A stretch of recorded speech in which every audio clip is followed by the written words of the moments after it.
Let's see here. Does that work? Can I get a 5x5? I'm a little concerned about my microphone. Not exactly sure what just happened. I may have to play. Can you guys hear me? I know you can see me. Hey, good to see you. Roberta, what's happening? Kristen, Melinda, how are you?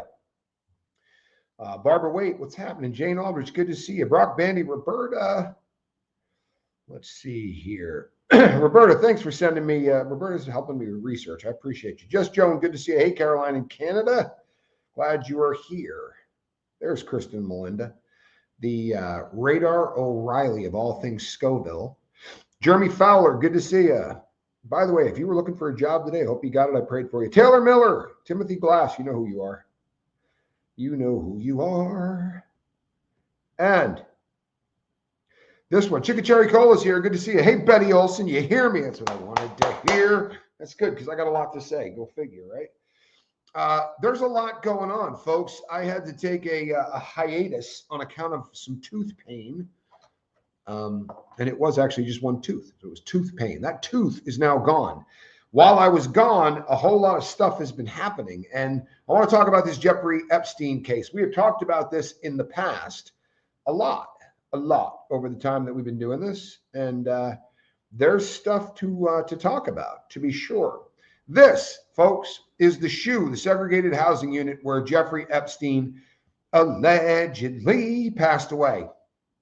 We have talked about this in the past, but I had an opportunity to massively read the report that the government lied about. And a lot of people are doing the same thing. They're commenting on it. But most of the people who are were blessed or intelligent enough, or whatever you want to, how you want to look at it, to not spend time in a federal prison system, especially within the segregated housing units. Now, the segregated housing unit is unlike any other place in the prison for a lot of reasons, right? This is where you send the people that you can't control. This is where you send the people who cause so many problems that they're not going to leave their cell if they're not handcuffed, apparently, unless they're Jeffrey Epstein, because he is seen on film out of his cell, unhandcuffed. But Dan Bongino, who I used to have a hell of a lot of faith in, told us that when we were done looking at the film, it was going to be very obvious to us that no one else could have done this. You see, nobody ever went up the staircase other than Jeffrey Epstein. So here's the thing. Jeffrey Epstein never goes up the staircase. I'm not saying he doesn't, because there's only one camera that we are able to see, and it's this camera, right? So you see that yellow line, it's perforated. Okay, that's a camera there at the bottom. But you see where Jeffrey's cell is. So right before Jeffrey's cell is a staircase, and you cannot see who goes up that staircase unless, on the outside chance, they are hugging the left-hand railing. Most of you who are into this have already seen the footage of what may or may not be somebody heading up there and carrying what looks like an orange jumpsuit. Now, they're claiming that that was one of the employees, a woman whose last name is Noel, and she was heading up the stairway carrying orange jumpsuits to somebody up there. Now, why you would be bringing an orange jumpsuit to somebody at 10 o'clock at night in the SHU, there's no reason for that at all. Laundry is not done on demand. Laundry is done once every week. So you're going to wear the same thing for 7 days. And then when they do the laundry, they show up at your door, you strip naked, you hand the one outfit that you have out through the food slot. They then hand you a new one to replace it. You put it on, you say there's no holes in it, boom, they go to the next cell. That's how that works. Now, we've all seen the pictures of his cell where there is enough stuff in there to gag a maggot. He has a pile of orange, looks like sheets. Let me tell you something. In the SHU, you're wearing orange. You have two options. Depending on your custody level, you might be in a jumpsuit, or you might be in a pair of pants and a t-shirt. However, both of them are going to be orange. They don't want you to be able to blend into general population, right? So they keep you wearing orange at all times. That means your underwear will be orange. That means your socks will be orange. Your towel will be orange, everything in the cell. So when they talk about how much extra sheets he had, there's a lot of clothing piled up in there. It looks like he hung himself with a t-shirt that he ripped into strips. A lot has been made by people that said, if he was tearing these sheets in half, how did nobody hear it? First of all, I'm sure they did. They just don't care. They don't. What they don't want you to do, hey, Wes, good to see you, my brother. Hey, Brock Bandy, how are you?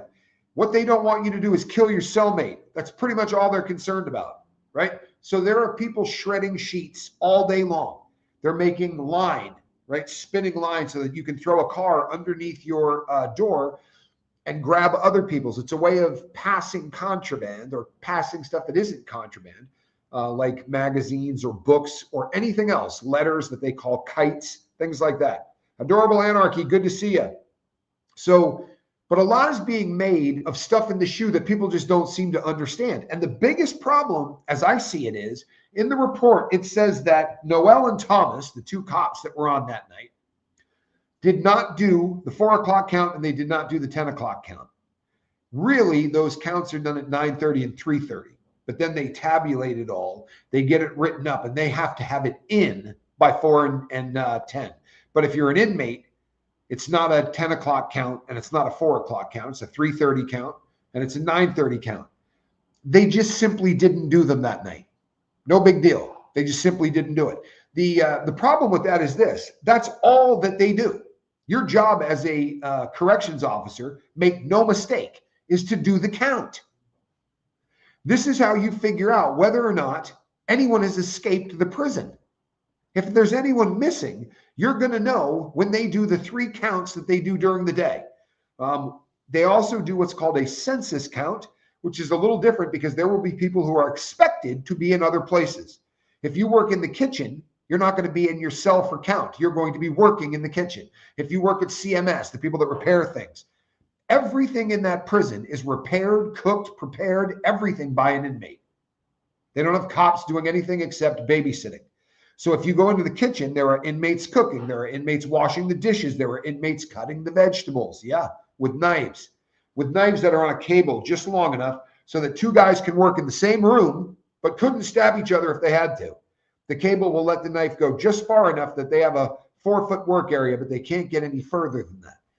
But everything in there is run by inmates. That's why the work stoppage is a 100 series shot right up. 100 series, just like stabbing a cop. It's considered one of the worst things that you could possibly do in a prison because it's this close to a riot, right? Organizing all of the guys to do something together really scares the hell out of the staff. But those counts and those censuses that is their job. It's all they do. If they didn't do those jobs, they'd have been fired the next morning. If you missed a count, first of all, if you missed a count, everything would stop. I'm telling you right now, everything would stop.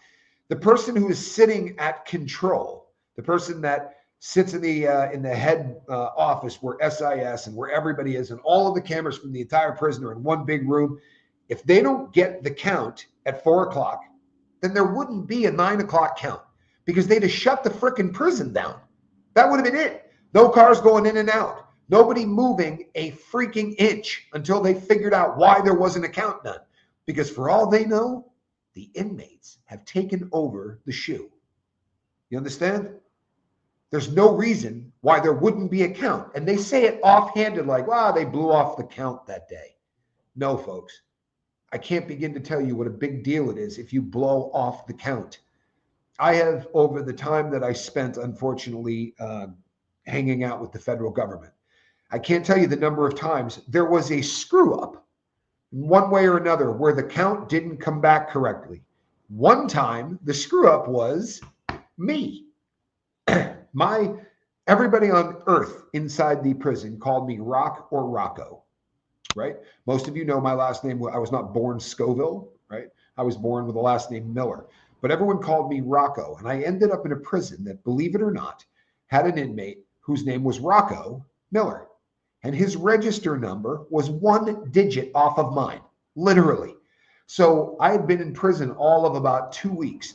And I looked down at what they call the call out sheet. Every morning you check it. It tells you where you're supposed to be. In other words, I have a doctor's appointment. I find out on that call out sheet. If I'm supposed to go down to see somebody about a health problem or anything else, they want to hire me, or I have to go and take a drug class, you'll be on the call out. And you blow it off. You stop looking at it. It's not that big a deal. I have seen Last Castle, great film. But I see Rocco Miller and I go, God, they got my name wrong, but this is my registered number. After about your 5th day there, you realize that you're only on the call out sheet about twice a year, so you don't bother looking at it, right? Honestly, you just blow it off until staff calls you and says you were supposed to go to a call out. But in the beginning, you look at it every day. You're afraid you're going to get in trouble, and it's kind of a thing. So I went down to medical, and I end up in the waiting room, and they're calling people up one at a time. And finally, they come in and they go, Miller. And the both of us stand up, and she starts reading out the register number. And it was 1 digit different, and it was the second to the last digit. And the guy looked at me and he goes, trust me, that's my number. And he took out his ID and I handed him mine, and he went, oh my God. He's like, bro, you need to find a different yard, especially because we actually were in the same unit, which made it even worse. But I was somewhere I wasn't supposed to be, which they call out of bounds. So when I went walking back to the unit, they descended on me like it was a drug bust. Cops came from everywhere. What the hell are you doing? Where were you? You were supposed to be blah, blah, blah, screaming their head off, yelling at me because the prison shut down. All of my friends got sent home from work. They wanted to know where the hell I was, right? This is a serious issue. And that was a census count, which is this big compared to a 4 or a 10 o'clock count. The 3:30 and the 9, that's every single guy in the prison is in his cell. There is not a person out of their cell unless they're on suicide watch. There goes the monetization. If they're on suicide watch or if they're in medical because they broke a leg, the only reason that you're not in your cell is because you cannot make it to your cell.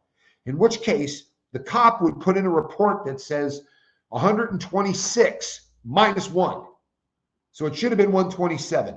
They put the actual count number and a minus 1. Right next to the minus 1, it will tell them where the minus 1 is.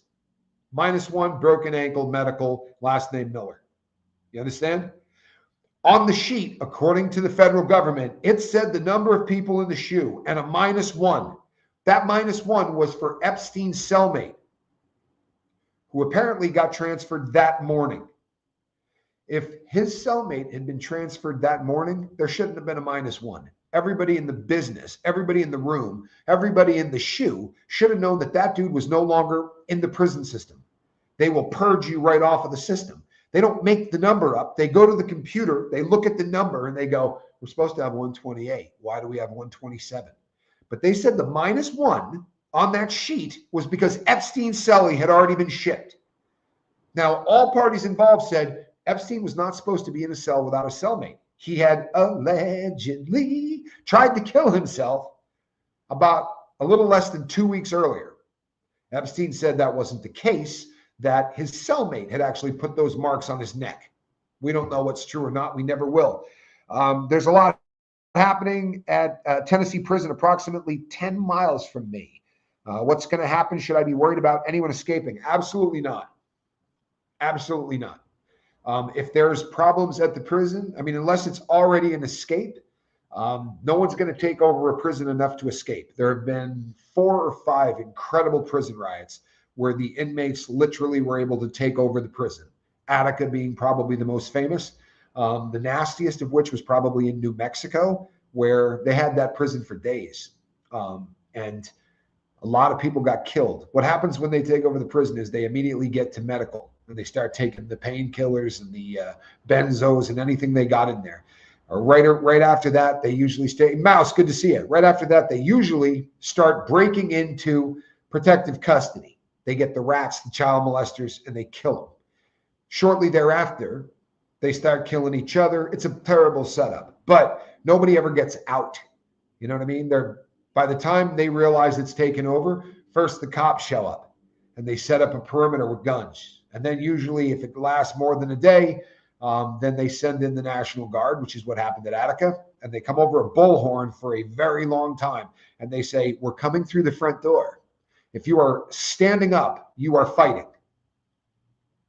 If you are laying down, you will live. And the people that didn't want to get arrested for what they did in New Mexico stayed on their feet.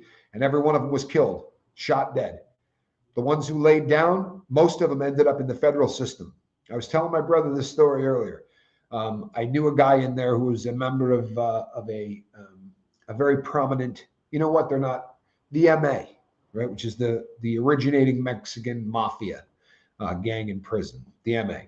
And this dude was part of that riot. And he was telling me the stories. And the stories are so heinous, you're going, yeah, whatever. I mean, it sounds like something from Freddy Krueger.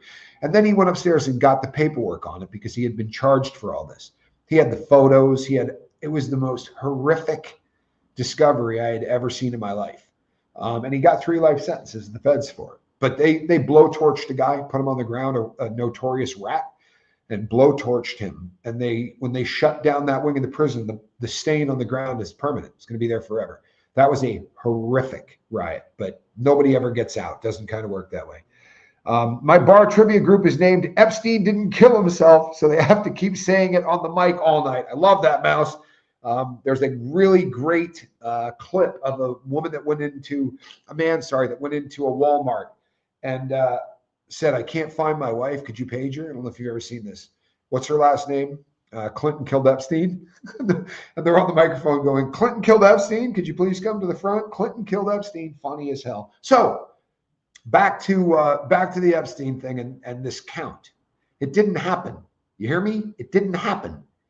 Yes, theoretically, they could have blown off the 4 o'clock count. When they did, that would have been a wrap.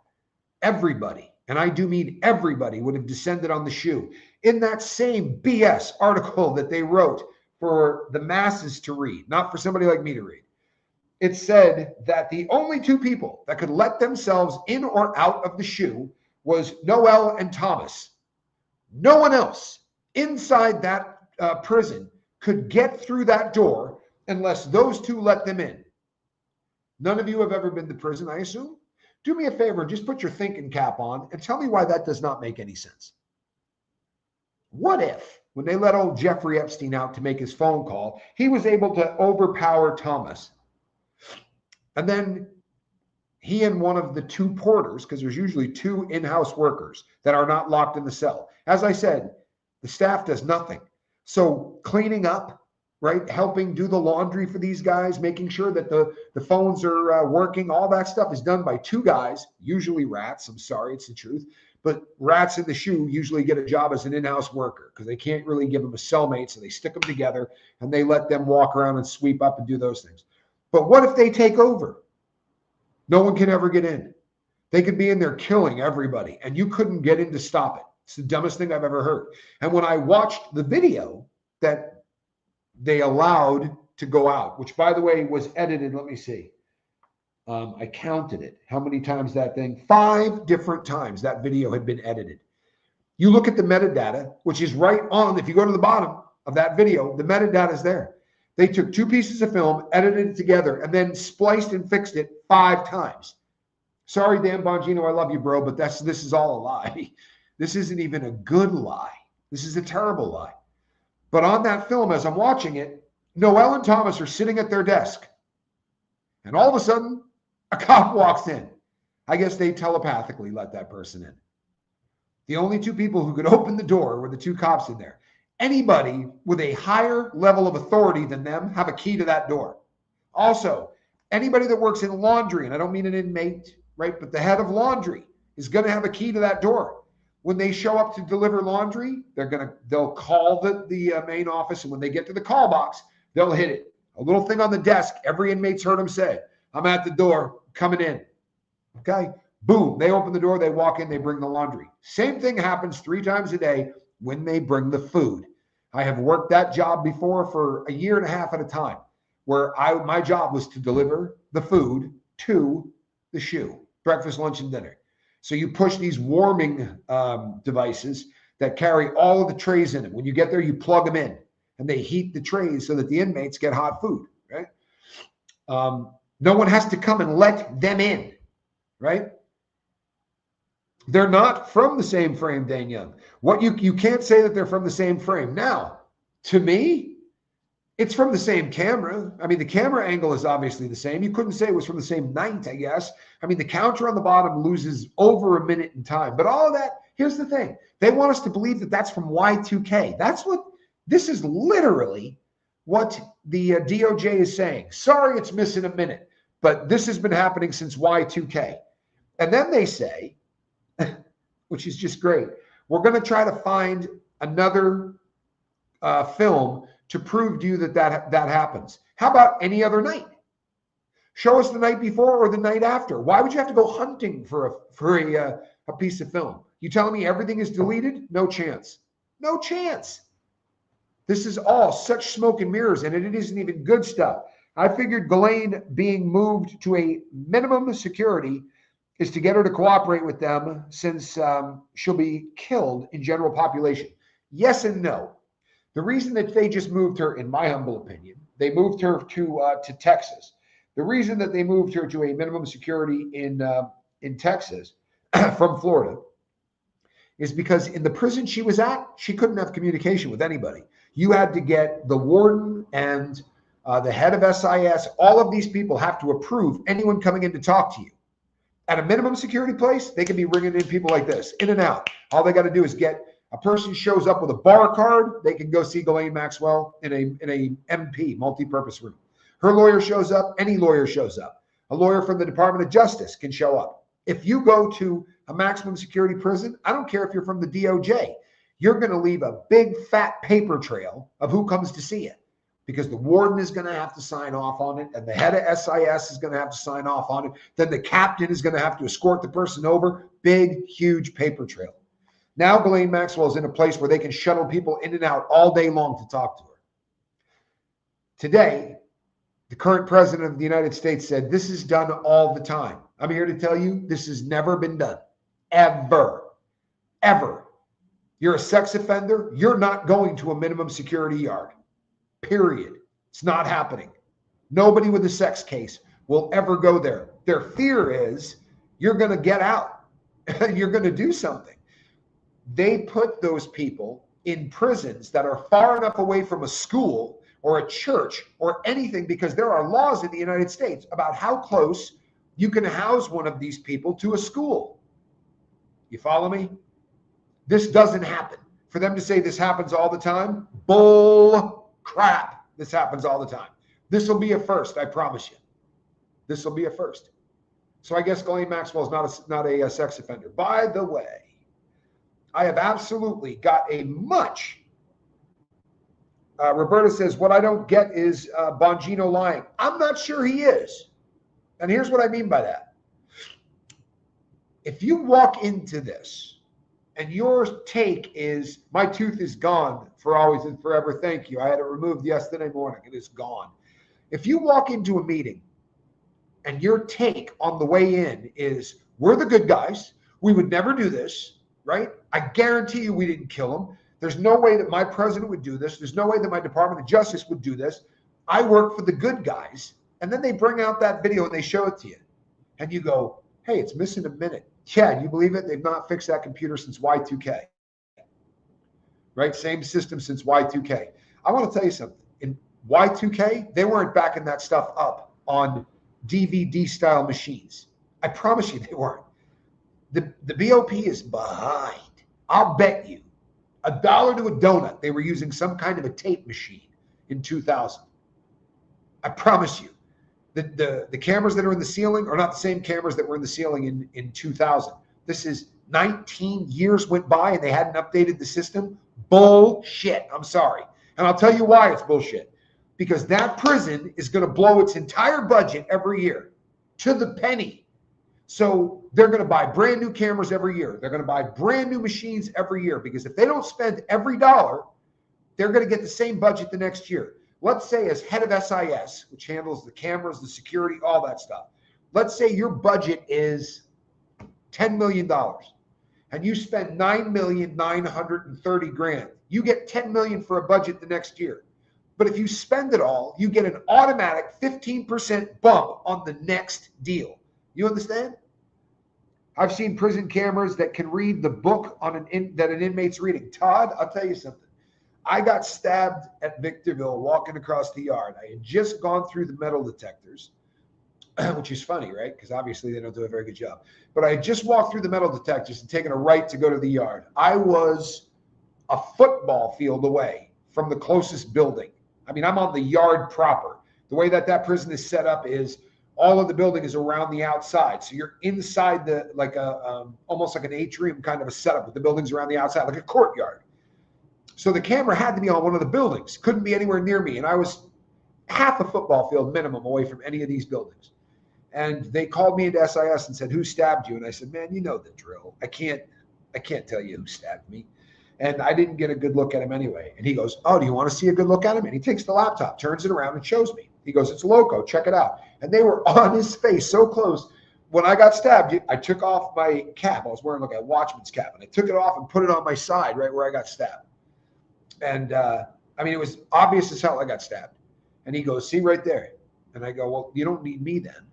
But they do, because they didn't see blood. So he could have been punching me in the stomach. He couldn't really see what happened.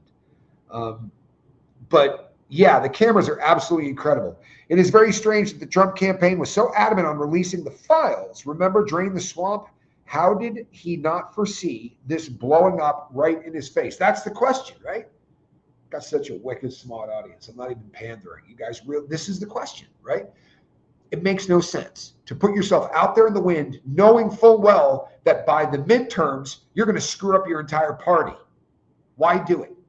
And I'll tell you something else that doesn't make sense. The previous 4 years, you had a guy in the Oval Office, or at least you had the party in the Oval Office.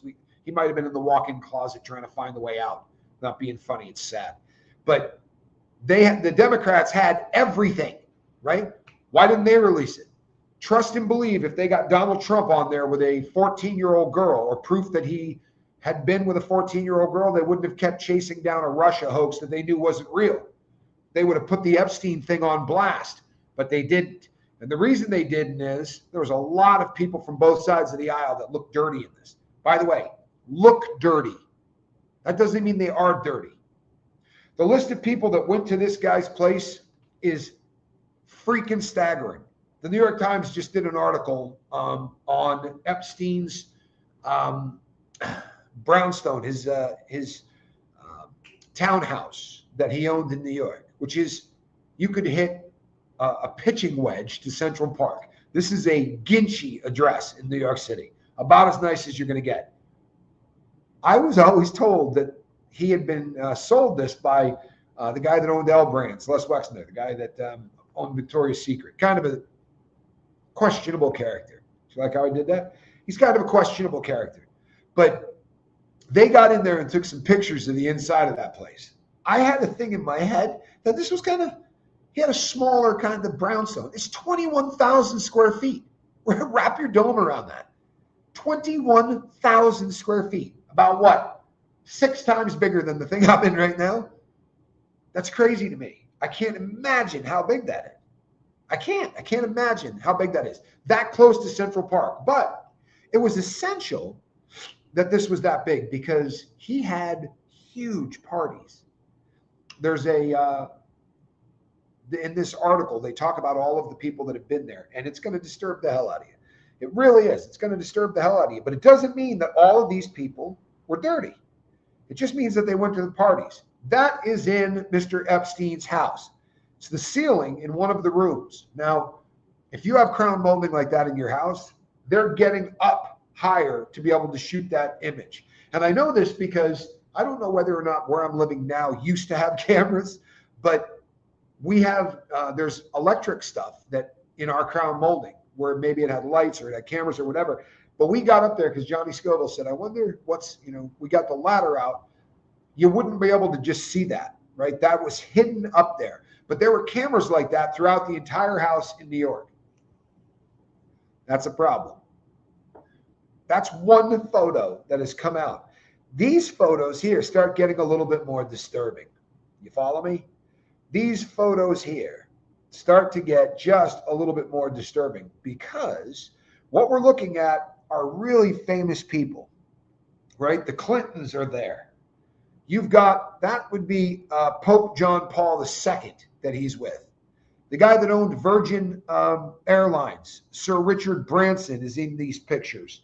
This one right here I find somewhat entertaining. Do you see that dollar bill right down there? Now, behind that dollar bill would be a picture of Jeffrey Epstein, and he's wearing one of those kufi things, I think you call it. The traditional headdress of the people that live in Saudi Arabia and a lot of other places in the Middle East. But I picked Saudi Arabia because that right there is one of the leaders in the country, also a very good friend of his. You'll also see a picture of him with the President of the United States and his girlfriend, soon to be the First Lady, a little bit later on after they got married. He had cropped Ghislaine Maxwell out of that photo. Not sure why. Right next to that is a picture of his island. But to the right of the picture of our current president is a dollar bill. Now, that would not be the first dollar bill that he had ever made. No, that is a dollar bill that was given to him by William Gates, right? Microsoft fame, Bill Gates. He wrote on there, "I was wrong." Leads you to believe maybe this was a bet of some kind, right? But he wrote on there, "I was wrong." And it says that right where the president's face should be. That I find a little interesting, especially because of how hard he has fought to keep his name out of that. Bill Clinton obviously spent a lot of time with Bill. On this counter that I'm showing you, Bill Gates with the dollar bill that says "I was wrong," Richard Branson, Pope John Paul, Mick Jagger, Elon Musk, of course, Fidel Castro, because who doesn't hang out with Fidel Castro? The prince and the crown prince of Saudi Arabia. And Elon Musk kind of blew me away. Musk talked a lot of crap about outing him, but I think it's worth mentioning that you start to realize a lot of people went to these things that weren't sleeping with little kids. A lot of people went to these parties because this was a billionaire who seemed to know everybody, who had a 21,000 square foot home that was pissing distance to Central Park in New York. This guy was a socialite.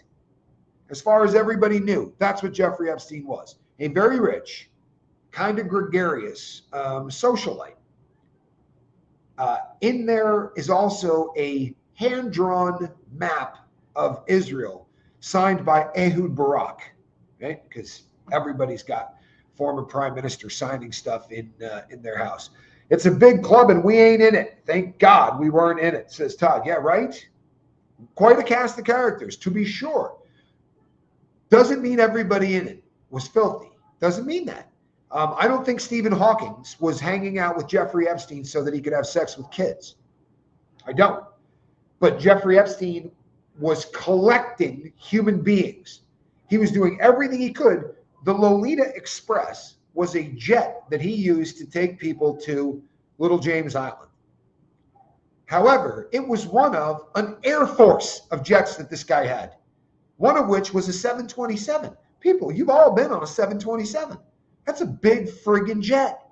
That's a commercial airliner is what it is. Now, it had been converted, but there was a letter written by Woody Allen, and it was part of that 50th birthday party thing. And he described the place as like Dracula's lair. It reminded him of Castle Dracula. And one of the reasons it did is because of all of the young girls who were always waiting on Epstein. He said that he kind of got the feeling the guy might sleep in dirt. Now, he was saying this to Epstein. He wasn't saying it as an insult. He was saying it as part of that birthday party. Another guy who is a billionaire and a friend of our president's wrote, you should make some kind of, you're 50 years old, you should make some kind of a recipe, right? And he said it would be a salad of some kind that had a bunch of things thrown in, kind of like your parties, where you have people and eclectic stuff from everywhere brought in. And of course, something to make sure that you could perform better sexually. I got a lot of guys I'm friends with. I would never write that on somebody's birthday shit. I probably wouldn't draw a picture of a naked chick either. Everything about how people interacted with him said, I might not have done it, but I knew about it. You weren't going to go to one of these guys' parties just listening to anybody that described them. You didn't go to one of these parties without noticing some teenagers who come out and wait hand and foot on Jeffrey Epstein. Sorry. I mean, that's it. That's how it goes. And it makes you wonder if you're on a jet and you're 35,000 feet above the Midwest on your way from LA to New York, and you're just catching a ride, right? You don't even know this dude, but you're at some festival with a bunch of rich, famous actors and the hoity-toities, and he says, "No, don't take a commercial. I have a private jet. It's a 727. I'll give you a ride to New York. Have you met Bill Gates? He's going to be on there. Come on, check it out." I know right now of the 90 people that are listening to me, if you were on there and a bunch of teenage girls came out in outfits that you would not let your teenage girl leave the house wearing and started like hanging all over men, when that jet landed, you would end up calling the authorities. You'd call the newspaper, you would do something. But this happened often enough that this got the nickname the Lolita Express, right? People knew what's up. People knew what was up. Bottom line, this was not a secret. He didn't name. Can anyone guess what group they all belong to? Yeah, I could name 3 that they all belong to. For real, these people all tend to run in circles. Bilderberg is a name that comes up a lot. There are a lot of groups of very wealthy people that get along, and it's a frightening proposal that people see this stuff happening and just let it go. Right? I don't think our president was having sex with kids. I think he knew that Epstein had a lot of girls around him that shouldn't have been around them. He came out today to make some speeches, and he talked about how the Ghislaine Maxwell thing, this is pro forma. It happens all the time. That's a lie. I can give him the benefit of the doubt, and I can say that the people from the Department of Prisons lied to him, right? Because, plausible deniability. Maybe they said to him, no, Mr. President, we do this all the time. Like Dan Bongino. Maybe he heard from people that he trusted, that this was going to prove it. Absolutely, that this was going to prove it. But I don't think that's what's going on. I think that's what's going on really is that what we came across is a situation where if you're a patriot, this is the speech they got. If you're a patriot, then sometimes there are things that need to happen for the greater good by any means necessary. Yeah, these 1,000 girls were victimized, but we have been able to make the world safer because of it. We have been able to push legislation through, or we've been able to get weapons systems to different parts of the world to keep the scourge of, pick one, doesn't matter, right? Communism, radical Islam, whatever the hell you want to make the boogeyman so that we have to victimize people, right? And sell this crap to somebody that will believe it. And I know that as civilized humans, we want to go, oh, come on, man, there's no chance. World War II, we knew they were going to bomb Pearl Harbor. This is now factual. This isn't even debated anymore. We knew they were going to bomb Pearl Harbor, but we let them bomb Pearl Harbor because for the greater good, we needed to get into that war. And you know what? It was worth it, right? We're not speaking German. Hitler was defeated, so it was worth it, right? Not if your kid was on the Arizona, it wasn't. So we got 1,000 victims. That's 1,000 sets of parents, 1,000 sets of siblings, friends, things like that. But we're defeating fascism, or we're defeating this, or we're defeating that. I think that when they get up to the top echelons, you start doing these are pawns, aren't they? I mean, young men who are 17, 18, and 19, young women, 17, 18, and 19, go and sign up for military. And as the commander-in-chief, you're going to say, I'm sending these people in there. And we're expecting casualties to, let's say, 4,000 or 5,000 dead.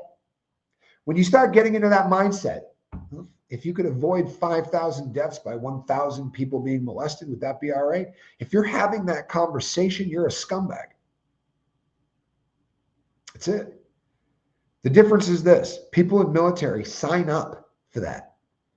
These were girls who just didn't get born into the right families. They were pretty, right? Their faces were symmetrical. They had a body that made Jeffrey Epstein aroused.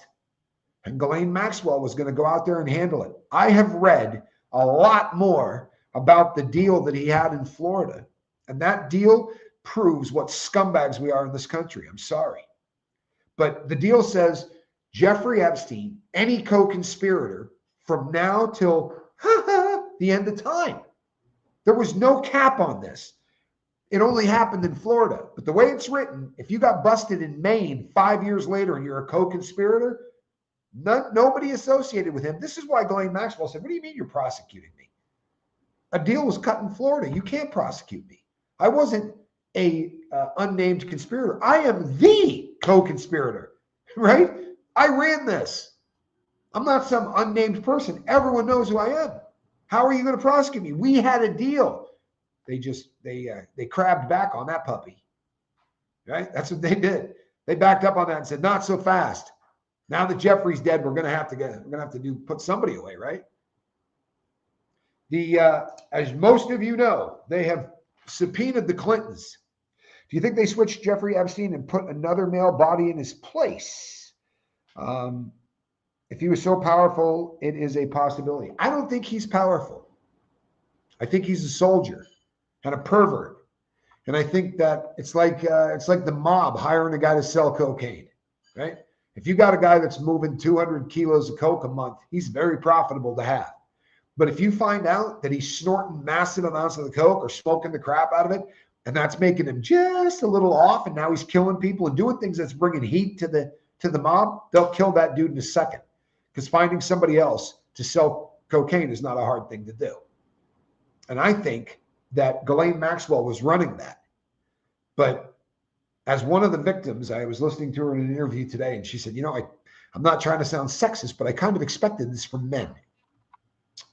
But I didn't expect it from Ghislaine Maxwell, who apparently participated in a lot of the molesting of these young girls, at least in the beginning. Maybe because they would feel safer, right, if there was a woman there or whatever. But a lot of the first times that these girls would be molested would be with Ghislaine there. I think Ghislaine ran the show, but she wasn't as sick a puppy. I think she was doing what she was doing because of the ideology of who she was working for. I think Epstein was doing it because he really liked little kids. And the proof is in the pudding. In his house in New York, there were a couple of other things that were odd. Some of the artwork's a little off, but he had one book in his house that was an original printing. And if I let you guess what the book is, I'll bet you half of you will guess it, which is sad. Epstein's plane was on ex-CIA Boeing 727, a special model that you can open the rearmost door while the cabin is pressurized, treasured by smugglers. True story. True story, Mouse. There are so many ties to this. Some of the odd things that have happened, how we got the Epstein list that we do have? He allegedly dropped his book, his little black book, in New York in the 90s. And a woman found it and just went, oh, that's odd. Didn't try to track down whoever this cat was, like a solid human being, and say, hey, I found your book, right? All these rich and famous people's names in there. Didn't occur to her, wow, I bet somebody would pay me for this. No, she just put it in a sock drawer or something. And then years later, when this Epstein thing came out, she was like, wait, that name sounds familiar. And she went and got her little black book and then put it on eBay. And that was purchased by a guy in Vermont. This is allegedly what happened. And I don't know, people, maybe that passes the smell test. Doesn't for me, right? I was a criminal. If I had found that book, I still would have tracked down the guy that owned it. Especially picking it up where she allegedly picked it up. You would have looked at the first 5 names or 10 names in that book and said, this thing's worth money. But she just let it sit there for a decade or whatever. I don't buy it. I don't buy anything. How all of this comes together just stinks. It absolutely stinks. If I was one of the victims, I would tell them, don't worry about mentioning my name because I want to tell what happened on those houses and on that island. You know what? I think we all feel that way, right? I think we all feel that way, but we can say that a lot easier than we can live it. I watched over the last 2 or 3 days because I couldn't talk. So I've just been watching old clips, and I watched a lot of victims that have done interviews, and they're all really old. There's very few of them are new. These are all really old interviews. And I watched a woman that said, I haven't had a kid because of this. I didn't have children. So I started to research how many of these people that have come forward have kids. None of these people want to have children because they're all terrified that their kids are going to be used against them. That's horrifying. These people, most of them have gone underground because imagine the situation. You didn't just get molested. You got molested by, allegedly, some of the most powerful and the richest people in the world. If you walked away from that, one of those 1,000 victims, your takeaway was this. Every rich person on the planet is the sickest sons of bitches that ever lived. Yeah. The people in power, they like hurting and molesting kids. That would be your takeaway. I would imagine they're terrified. I would imagine that they are terrified. Dane Young says it's going to take a massive info dump or a leak. Maybe Anonymous could pull it off, but we're hoping for the gotcha moment from Congress, or the Clintons. we most certainly will be disappointed, in my opinion. Yeah. I don't think that it would have been worth keeping Maxwell alive. I think the Mossad are the people that took him out, and they took out Ghislaine Maxwell's dad, and he had done more for Israel than he's buried staring at the wall in Italy. I mean, in Israel, rather. He was given a plot where a president would be buried, right? Where a prime minister would be buried. He is the top dog. He had like we would put somebody in the rotunda. He had a national kind of a funeral. Big freaking deal. But they smoked his ass on the back of a boat because it was going to get out what kind of person he was and who he was associated with. So they smoked him. Right? Allegedly. They sent somebody out in a fast boat and he got killed on the back of his yacht. And they can't agree to a cause of death. And there's defensive wounds and all kinds of stuff. Maxwell is a narcissist who wanted the money from Jeffrey Epstein. Blitz, I got to disagree with you on this one. And the reason I say that is I don't think money was ever an issue in her life. Her dad had an unbelievable gig. He was basically, he was like Rupert Murdoch, right? But he was England's version of Rupert Murdoch. Her dad was a multi-billionaire when things were good. And that's how she grew up. I think she was a dyed-in-the-wool believer in Israel, in Zion, and in the Zionist movement, the Zionist state. I'm sorry, I know you can watch my subscriber count drop as I say this. But I think she worked for the Mossad. Robert Maxwell got Mossad, the Promise software, as a backdoor security systems all over the world. Yeah, her dad was terrifyingly rich. But it seems to me that, picture this. All of the pictures that you see of the two of them together, she's rubbing his feet, right? She's got her arm around them. He's behind her outside at a ski area with his arms there. You would go, oh, married couple. But she doesn't have a problem with him having sex with underage girls 365 days a year. In fact, she'll go out and find them for her man. I don't buy it. I think that this whole thing was an operation, and I think Jeffrey Epstein is like a drug dealer that gets high on his own supply. He probably had to do some level of that so that people thought, ooh, right? He does it. He's not getting caught. Maybe I can do it. I can understand the mindset if you're a spy of kind of that approach. But it seems to me that Epstein was way too into it. He had allegedly been busted with tons of child porn, not just the stuff that he made, but tens of thousands of images. Blitz. Her dad blew all his money by the very end of his life. But even for people of that kind of wealth, what really happened is he didn't even lose the businesses. He signed them over to Epstein. But what he was going to lose was his reputation more than anything else. He took the pension funds. So you got a huge company, and you got all these reporters, and you got all these cameramen, and you got all of these people that work within your huge enterprise. And all of them have 401k plans, and they've all got retirement plans, and all of those are invested with huge investment houses. So you take any kind of company like that, and they're, these inflated retirement and pension accounts might have $400 or $500 million in them. He started dipping into that, right? And allegedly he did this as a way to help Israel in the beginning. So Israel needed $100 million for an arms deal or whatever. He'd go, I'll go into the pension fund. I'll take out $100 million. He goes and buys the guns. This way they don't have to go through diverting money and doing all that if they're in a hurry. Then what happens is Israel gives him back the cash. He puts it back in the account. Now, allegedly, toward the end of his life, he started dipping in there for other reasons. Like maybe there was an investment he thought was just going to be awesome. And why not? It's worked every other time. So he started dipping into that fund. And then he started dipping into it to party. And then he started dipping into it just to kind of live on. And he had blown all of the employees' pensions. So allegedly, he went to the Mossad and said, hey, you guys need to make this right for me. I've done a lot for you. I've never told you no. My life is going to come to an end financially. I'm going to be ruined. There's a guy already writing an article on me, blah, blah, blah. Help me. And they went, sure, give us a couple of days on that. And then they killed him. That's the story. And I think Epstein is more of an embarrassment than that. I think that what Epstein was doing was, however, I don't believe that Epstein thought he was ever going to go to prison. Ever. I mean, yeah, he was sitting at MDC Manhattan, but the men's detention center isn't a prison. It's a federal county jail while you wait to get go to trial and get sentenced. Why would he think for a second, good night, A, why would he think for a second that he was going to get locked up? He didn't the last time. And the last time they had 34 witnesses against him.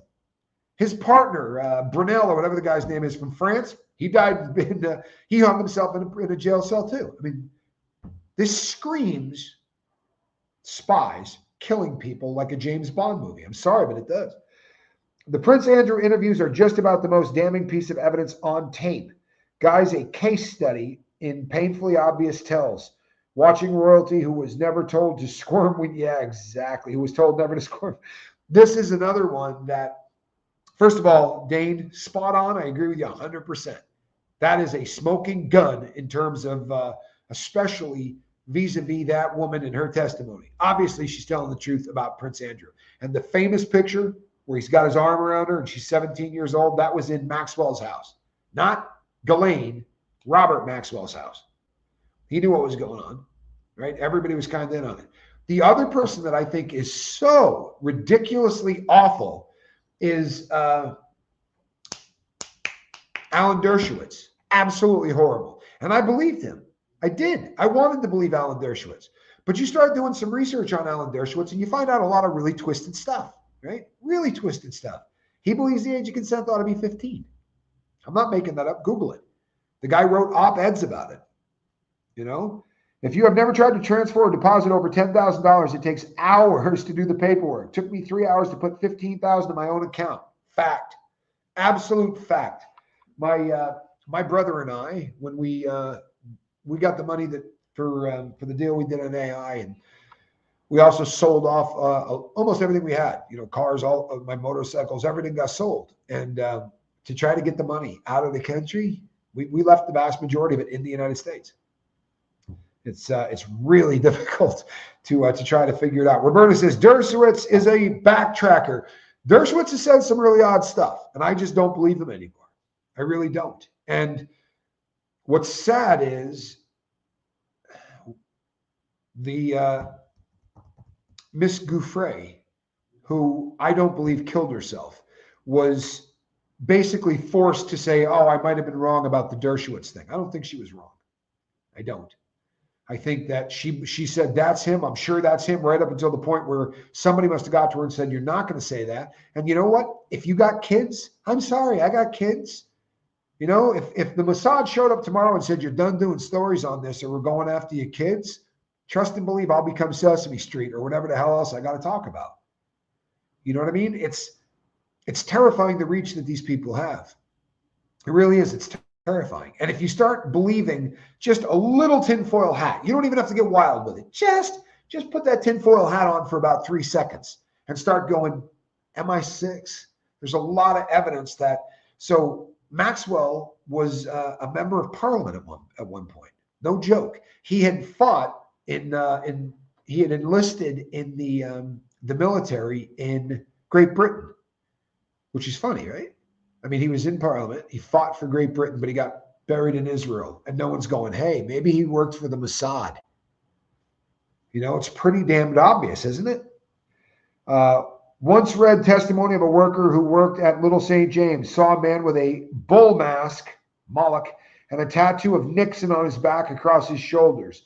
Roger Stone has that tattoo. I'll be damned. Who gets a tattoo of Nixon? It's a legitimate question. I'm blanking right now, but Trump had another advisor that left him. It was Kellyanne Conway and another guy. I can't think of his name.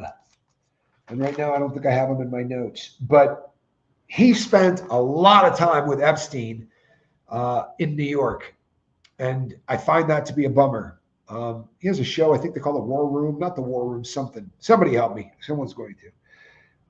Try to take 1,000 pounds out of the bank in the UK. It's difficult. Well, we live in the nanny world now. We live in the nanny state, and they don't want you doing anything that they don't know about, right? And that's real. So it's why Jeffrey Epstein rose to the positions of power that he did. He was good at moving money from one place to another and not getting caught, right?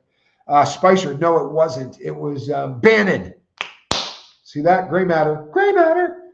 It's protein. Better living. Steve Bannon. Thank you, Todd. That's right. Bannon is who I was thinking of. By the way, the one book in his house that was an original, first printing was Lolita, right? By Nabokov. How bad is that? In your face. That's it, right? He's got that weird painting of Clinton wearing a dress, but he's got an original printing of Nabokov's first edition of Nabokov's Lolita. If you're not hip to this book, it's about an intellectual, a very intelligent dude who falls in love with a 12-year-old and basically kidnaps her and takes her around the world with him for a sexual relationship. Of all the books that you could have in your house, that's the one you're going to have. The world knew what was up with Jeffrey Epstein. The people that went to these parties knew what was up with Jeffrey Epstein. I did a show where I showed you all of the artwork of the people that, the terrifying artwork that these people celebrate. Pictures of young girls looking like they just got molested and abused. There is evil, and it is alive and well, sadly, but it's true. I read a long time ago that he transferred millions to multiple bank accounts around the world that belonged to Maxwell. Oh, I believe that. Blitz, I absolutely believe that. Steve Bannon just looks creepy. Who knows? I never got a good vibe from Bannon. You know what he looks like to me? Yeah, I mean, maybe sketchy or creepy. He just looks guilty. And I don't dislike the dude. I'm like you. I just didn't get a good vibe off of Bannon. And when I was reading the list of all of the people that they could document who hung out at the house in New York, he was there as long as anybody. Is the blue dress in the painting the one Monica Lewinsky wore? Roberta, what a great question. Holy crap. I'm going to have to look that up and get a good look at it. That's a really fantastic question. But as you guys may know, they are subpoenaing Bill and Hillary Clinton.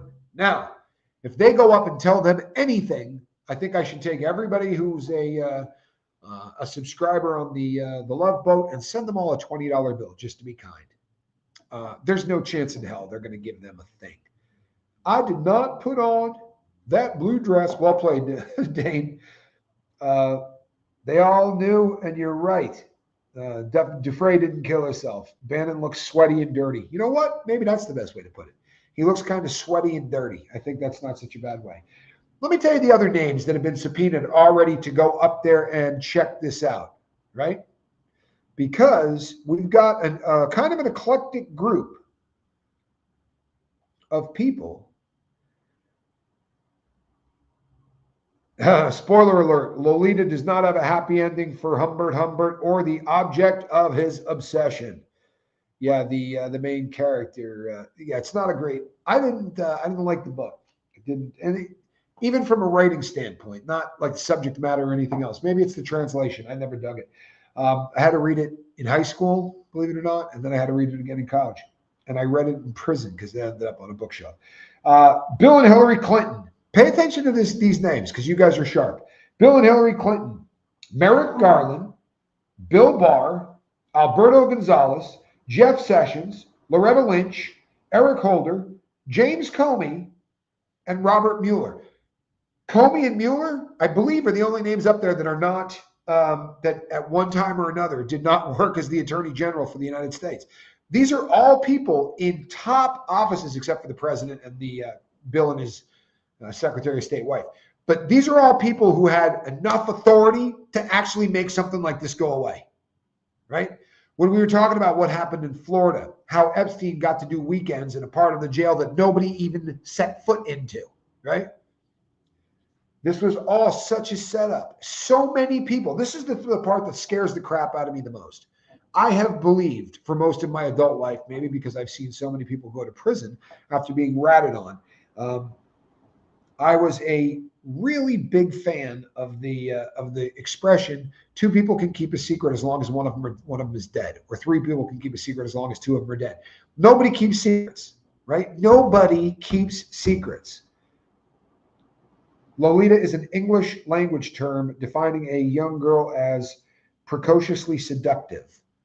Yeah, it's a disturbing, and it's also a really disturbing book written by a Russian dude. But think of that. Merrick Garland, Bill Barr, Alberto Gonzalez, these are all attorney generals. Jeff Sessions, Eric Holder, Loretta Lynch, and then you got Comey and Mueller. Just the smell test, people. The Dems had it for 4 years. They had all of this stuff on Epstein. If they could have crucified Trump, they would have, in my opinion. That's why Trump was ready to run on the fact that he was going to release all this stuff. But then he started to realize just how powerful the names in there are. Now, this is my opinion, and I know very few people agree with me in this, but I'm going to go with this. I believe wholeheartedly that the power in the names of those books, our president doesn't want to come off because he can use it to blackmail people, and he can push things through Congress that he wants to get done. He can also make people nationwide and worldwide do things that he wants because he's got dirt on everybody now. I believe that. Now, doesn't mean I'm right, but that's what I believe. If I'm wrong, today he said that right now they're trying to make sure that before they release anything, they reach out to a lot of the people whose names might be in here and who didn't do anything wrong, but might just really damage their careers because of guilt by association kind of thing. Because a lot of the people whose names were in that black book didn't molest any girls. You know what? Let us decide that, right? Let us decide that. Because the fact that these billionaire friends of yours' names are in that book, right? If it's, Icon or he's got a lot of really rich friends who apparently spent time with Epstein. Doesn't mean that they were all doing something wrong. But why don't you let us decide, right? Why don't you let us decide? In the statement that they released that nobody signed, that didn't come from the desk of anyone, right? The July 6th document. They said there was not a credible list. Show us the incredible list. Show us the list you didn't find credible. They have enough money. Their names will be blacked out. Yeah, sad but true, right? Yeah, Dan, look, Trump definitely, we just showed you a picture of the inside of Epstein's place. He's got a picture of Trump in there. However, rich people have a way of chasing clout. Donald Trump, like him or hate him, for a very long time, was considered kind of the king of New York. And then he kind of became one of the most famous, if not the most famous, reality TV star in history. Then he got into politics and the whole world decided they hated him. But prior to that, he was kind of universally loved. He really was. So a guy like Epstein would absolutely want to get as many pictures, all of that crap, collecting pictures with famous people. They all do this shit.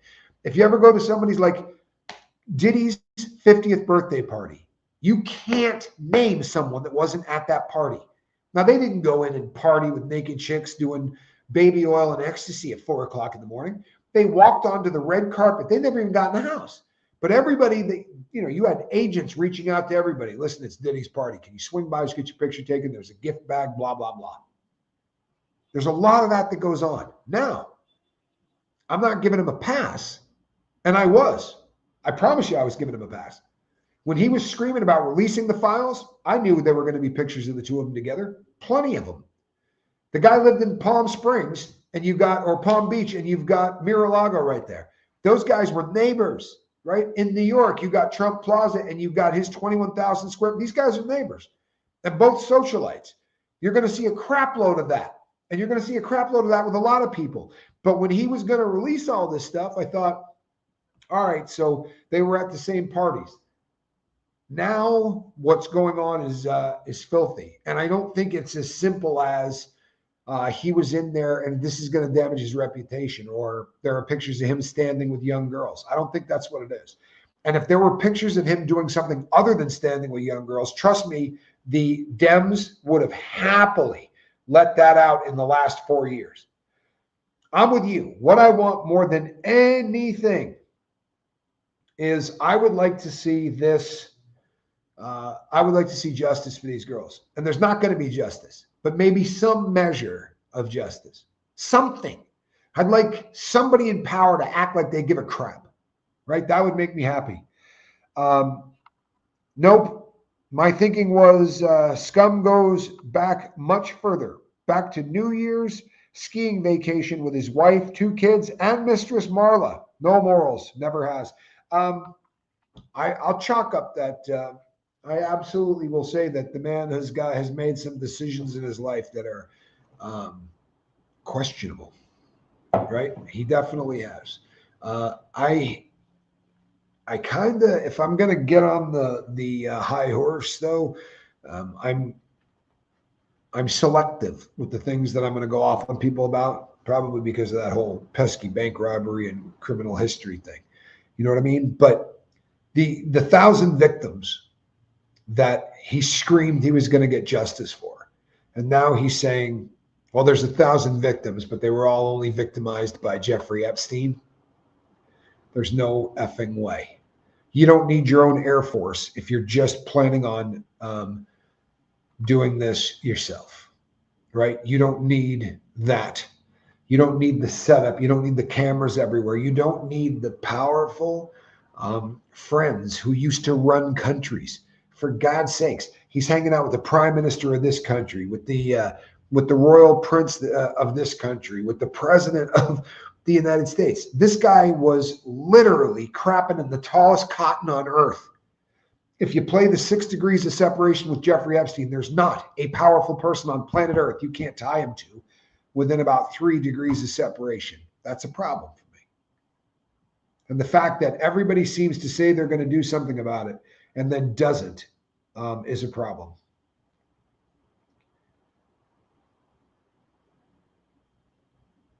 It's an ugly, ugly situation that we find ourselves in. And you know what? We need a hero. We really do. We need somebody that doesn't give a crap. And it's going to take somebody that is absolutely willing to put their life on the line. Because I promise you, they're not going to have a problem killing more people. Plenty are dead.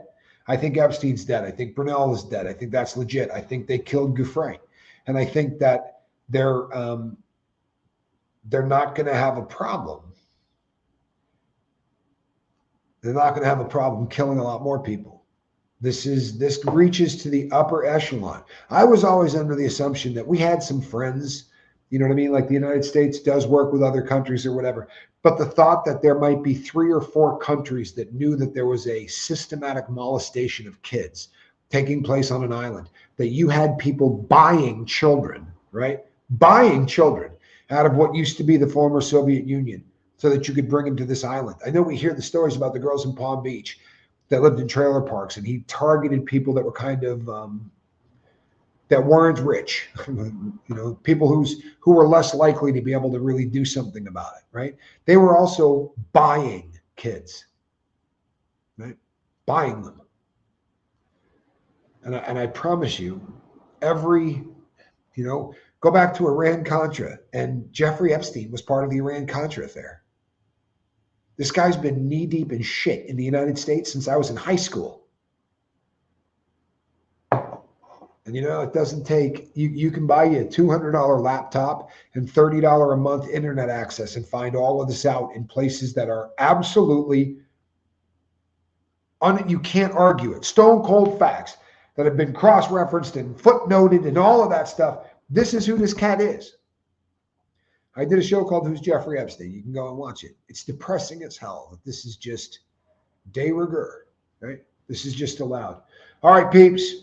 Come back tomorrow morning. We're going to be talking about journaling and things you can do to actually make your life better. But we need a hero. Plain and simple. That's what we need. We need somebody that's going to step up and actually and say, you know what, not on my watch. Because there are people right now. Maybe Dan Bongino. Huh? Maybe somebody ought to reach out to Dan Bongino. Or one of these people that's in a position of power. Dan Bongino went home, I think, 2 or 3 weekends ago. Right? I agree with you, Todd. I've actually done a lot of research on that. I don't think Hitler died in, at least not where they said he did. It's a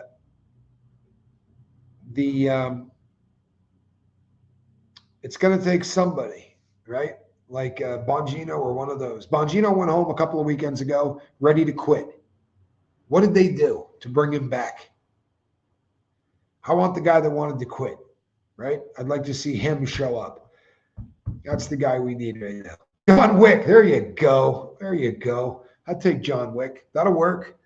That'll work. I mean, I'd like to see it go down peacefully, but if you got to do it with Kimber Sapphire 45s and a bunch of extended clips, leave me out of it, but I'll watch. All right, people, between now and when I see you tomorrow morning, do me a favor, put a little love in your heart. I'm Tommy. This is The Love Boat. You guys rock. See you on the next one.